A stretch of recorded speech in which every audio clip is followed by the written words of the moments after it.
جو نماز فجر با جماعت ادا کرے، پھر ذکر اللہ کرتا رہے یہاں تک کہ سورت بلند ہو جائے، پھر 2 رکعتیں پڑھے تو اسے پورے حج و عمرے کا ثواب ملتا۔ ہاں 2 رکعت میں حج و عمرے کا ثواب ہے۔ اللہ کرے یہ چاشت کے نوافل میں نصیب ہو جائیں۔ پھر فرمایا جو چاشت کی 2 رکعتیں پابندی کے ساتھ ادا کرتا رہے اس کے گناہ معاف کر دیے جائیں گے، اگرچہ سمندر کی جھاگ کے برابر ہو۔ نماز فجر کے بعد جس نے سینے پر ہاتھ رکھ کر 71 ٹائمز اس اسم کو یعنی یا فتاحو یہ پڑھا تو اس کا دل پاک اور منور ہو جائے گا، اس کا کام آسان ہو جائے گا اور اس کی برکت سے رزق میں بھی وسعت ہوگی۔ اور دوسرا ہے العلیم، اس اسم مبارک کا خاصہ یہ ہے کہ اس کا ورد کرتے رہنے والے کو علم اور معرفت حاصل ہوگی۔ یہ بھی پڑھتے رہا کریں، العلیم العلیم العلیم۔ اللہ تعالیٰ مجھے اور آپ کو اپنے ناموں کا اور اپنا ذکر کرنے کی توفیق عطا فرمائے۔ صلو علی الحبیب۔ ایک دوست نے اپنے ایک دوسرے دوست سے قرض لیا اور قرض لینے کے بعد جو ٹائم تھا وہ پورا ہو گیا۔ اب پیسے اس نے نہیں لوٹائے، بڑی کوشش کی اس نے کہ بھائی میری رقم واپس دے دیں، اس نے نہیں دیا۔ اب وہ یہ کیس لے کر عدالت میں چلا گیا اور جج صاحب سے جا کر اس نے کہا کہ اس نے میرے پیسے دینے اور یہ میری رقم نہیں لوٹا رہا۔ تو جج صاحب نے کہا کہ تمہارے پاس 30 دن ہیں، ودن 30 days تم نے اس کے پیسے واپس لوٹانے ہیں ورنہ پھر تمہارے خلاف فیصلہ ہو جائے گا۔ تو وہ شخص گھر گیا۔ اب اس نے کیا کیا، اس نے صبح سے لے کر شام تک درود پاک پڑھنا شروع کر دیے۔ 1 دن 2 دن 3 دن 27 دن ہو گئے، وہ درود پڑھتا رہا اور انتظار کرتا رہا۔ پیسے تو تھے نہیں، 30ویں دن عدالت میں پیش ہونا تھا۔ 27 دن گزر گئے، 28ویں رات آ گئی۔ خواب میں اس کو کسی نے آواز دی کہ گھبراؤ نہیں، تمہارا قرض ادا ہو جائے گا۔ اگلے دن پھر درود پاک پڑھتا رہا۔ اب نبی پاک کی خواب میں زیارت ہوئی، آقا علیہ الصلوۃ والسلام تشریف لائے، فرمایا گھبراؤ نہیں، تمہارا قرض ادا ہو جائے گا، تم علی بن عیسیٰ وزیر کے پاس جاؤ اور اس سے کہو وہ تمہارا قرض ادا کر دے گا۔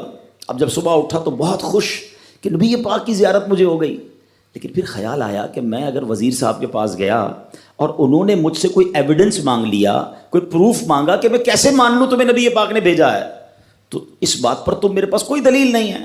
اب 30ویں رات آ گئی، آخری رات ہے، صبح عدالت میں جانا ہے۔ درود پاک پڑھتے پڑھتے سو گیا۔ سرور کائنات علیہ الصلوۃ والسلام نے خواب میں پھر کرم فرمایا، فرمایا علی بن عیسیٰ وزیر کے پاس جاؤ، وہ تمہارا قرض ادا کر دے گا۔ کہ حضور میں چلا تو جاتا، مگر اگر وہ مجھ سے یہ کوئی پروف مانگتا، کوئی ایویڈنس مانگتا تو میں کیا جواب دیتا۔ پیارے آقا علیہ الصلوۃ والسلام نے فرمایا کہ ایسا کرو، اسے یہ کہنا کہ آپ کا ایک راز ہے جو آپ جانتے ہیں اور رب جانتا ہے، اور وہ راز یہ ہے کہ آپ روزانہ فجر کے بعد 5000 بار درود پاک پڑھتے ہیں، اور جب تک درود پاک مکمل نہیں ہوتے آپ کسی سے بات نہیں کرتے۔ اب جب صبح اٹھا تو بہت مطمئن کہ اب تو دلیل بھی آ گئی ہے، پہنچ گیا صبح علی بن عیسیٰ وزیر کے پاس، اس کا دربار لگا ہوا ہے۔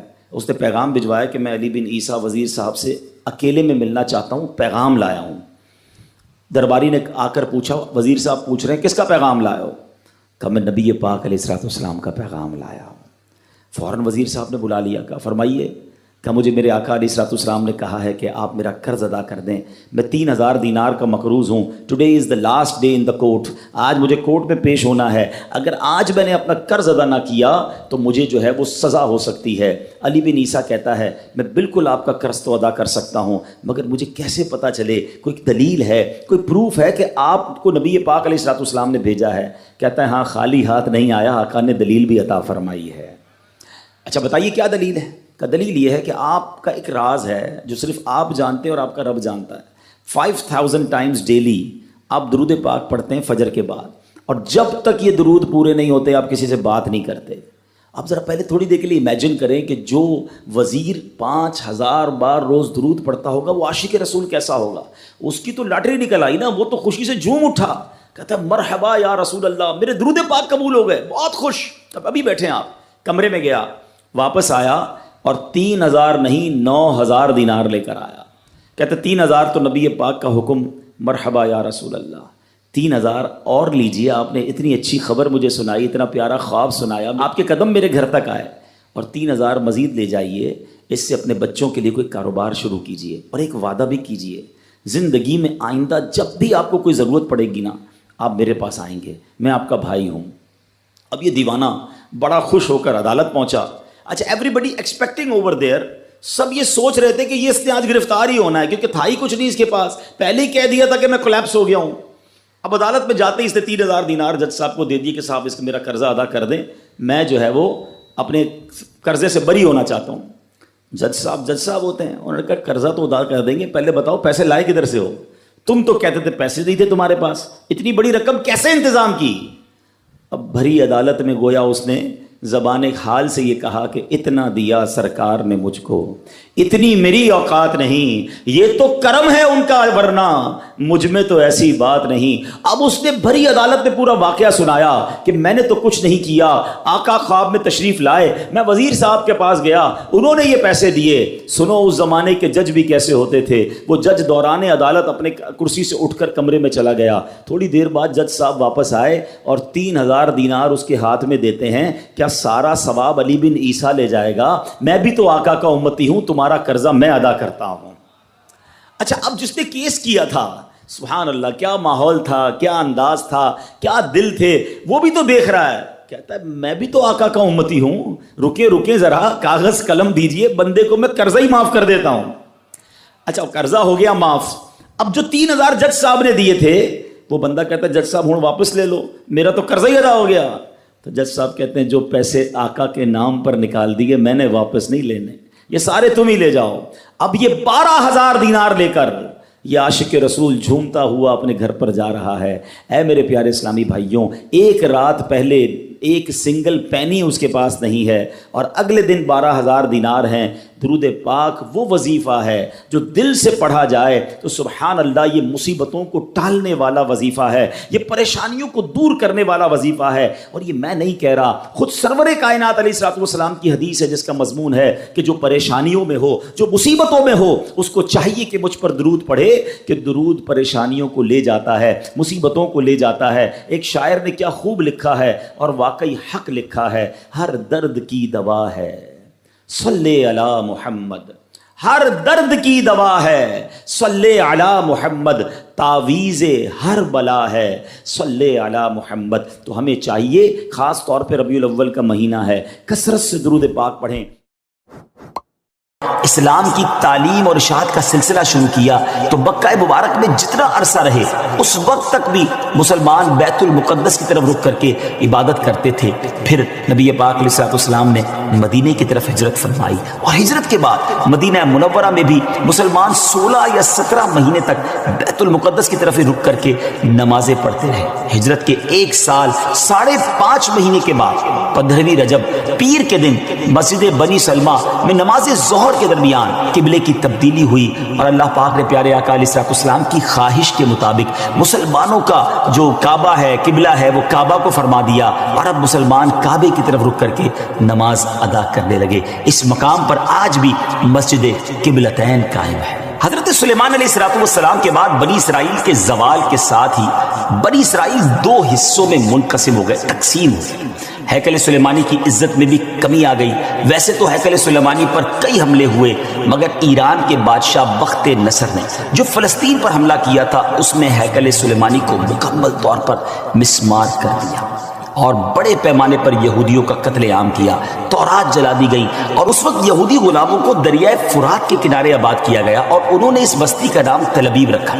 اس کے بعد ایران کے پہلے کسرا خسرو نے یہودیوں کو واپس فلسطین جانے کی اجازت دے دی. تب وہ جنوبی فلسطین میں آ کر آباد ہوئے اور ہیکل سلیمانی کی اثر نو تعمیر کی, مگر یہ تعمیر بھی زیادہ عرصے قائم نہ رہ سکی, اور 70 عیسوی میں روم کے بادشاہ توتس نے ایک مرتبہ پھر ہیکل سلیمانی پر حملہ کیا, اسے مسمار کر دیا, اور یہودیوں کو فلسطین کے جنوبی حصے سے بھی نکال دیا. یوں فلسطین مکمل طور پر یہود سے خالی ہو گیا تھا. حضرت عمر فاروق رضی اللہ تعالیٰ عنہ کے عہد خلافت میں جب فلسطین فتح کیا گیا اس وقت وہاں عربی النسل قبائل آباد تھے. اسلامی لشکر کے سپہ سالار سیدنا ابو عبیدہ بن جراح رضی اللہ تعالیٰ عنہ نے فتح یرموک کے بعد اسلامی لشکر کے ساتھ آپ دمشق آ چکے تھے. آپ نے اپنے اصحاب سے مشورہ کیا کہ قیصاریہ روانہ ہو یا بیت المقدس. حضرت سیدنا معاذ بن جبل رضی اللہ تعالیٰ عنہ کے مشورے پر عمل کرتے ہوئے سیدنا فاروق اعظم رضی اللہ تعالیٰ عنہ کی بارگاہ میں ایک مکتوب روانہ کیا گیا, دونوں شہروں میں سے کس شہر کا انتخاب کیا جائے. سیدنا فاروق اعظم رضی اللہ تعالیٰ عنہ نے جلیل القدر صحابہ کرام علیہ رضوان سے جب مشورہ کیا تو مولا علی شیر خدا کرم اللہ تعالیٰ وجہ الکریم نے فرمایا کہ اے امیر المومنین، آپ اسلامی لشکر کو بیت المقدس کی طرف روانگی کا حکم دیں، وہ پہلے بیت المقدس کو فتح کرے پھر کساریہ کی طرف جائیں، کیونکہ رسول پاک علیہ السلام نے پہلے مجھے بیت المقدس کی فتح اور بعد میں کساریہ کی فتح کی خوشخبری دی تھی۔ یہ سن کر سیدنا فاروق اعظم رضی اللہ تعالیٰ نے فرمایا اے ابو الحسن، آپ نے سچ کہا۔ پھر سیدنا ابو عبیدہ بن جراح رضی اللہ تعالیٰ کی طرف پہلے بیت المقدس اور پھر کیساریہ روانگی کا حکم لکھ کر روانہ کر دیا۔ ڈیئر ویورز، ہے نا بڑی عجیب داستان، بڑی ایمان افروز داستان۔ سیدنا ابو عبیدہ بن جراح رضی اللہ تعالیٰ کو جیسے ہی امیر المومنین کا مکتوب ملا، آپ نے روزانہ 5000 مجاہدین لشکر بیت المقدس روانہ شروع کر دی، یعنی 5000 مجاہدین ڈیلی روانہ ہوئے۔ بیت المقدس کا جو قلعہ تھا، جو فورٹ تھا، وہ بڑا مضبوط تھا۔ رومیوں نے یرموک کا حال سن کر پوری تیاری کر رکھی تھی۔ اسلامی لشکر کے جاتے ہی انہوں نے قلعے کا محاصرہ کیا، اس کو سراؤنڈ کر لیا۔ حضرت ابو عبیدہ بن جراح رضی اللہ تعالیٰ کے حکم سے روزانہ اس فورٹ پر، اس قلعے پر حملہ کیا جاتا۔ 11 دن تک حملہ کرتے رہے، مگر کوئی خاص پیش رفت نہ ہوئی، کوئی پروگرس نہ ہو رہی تھی۔ 11ویں دن خود سیدنا ابو عبیدہ بن جراح رضی اللہ تعالیٰ سیدنا خالد بن ولید رضی اللہ تعالیٰ تشریف لائے۔ مجاہدین نے تکبیر و تحلیل کی صدائیں بلند کی، خوب نعرے لگائے، تو رومیوں کو بھی معلوم ہو گیا کہ اسلامی لشکر کا کوئی بڑا سردار آ گیا ہے۔ وہ سب پریشان ہوئے، اپنے سب سے بڑے راہب قمامہ کے پاس گئے اور ساری صورتحال بیان کی۔ جب اسے معلوم ہوا کہ مسلمانوں کا سردار آ گیا ہے، وہ بہت پریشان ہوا اور کہنے لگا اب تمہاری ہلاکت نزدیک ہے، کیونکہ میں نے پچھلی کتابوں میں پڑھا ہے کہ ملک شام کو محمد الرسول اللہ صلی اللہ تعالیٰ علیہ وسلم کا ایک سرخ رنگ کا صحابی فتح کرے گا۔ اگر یہ وہی سردار ہے تو صلح کے علاوہ اب تمہارے پاس کوئی دوسری صورت نہیں ہے۔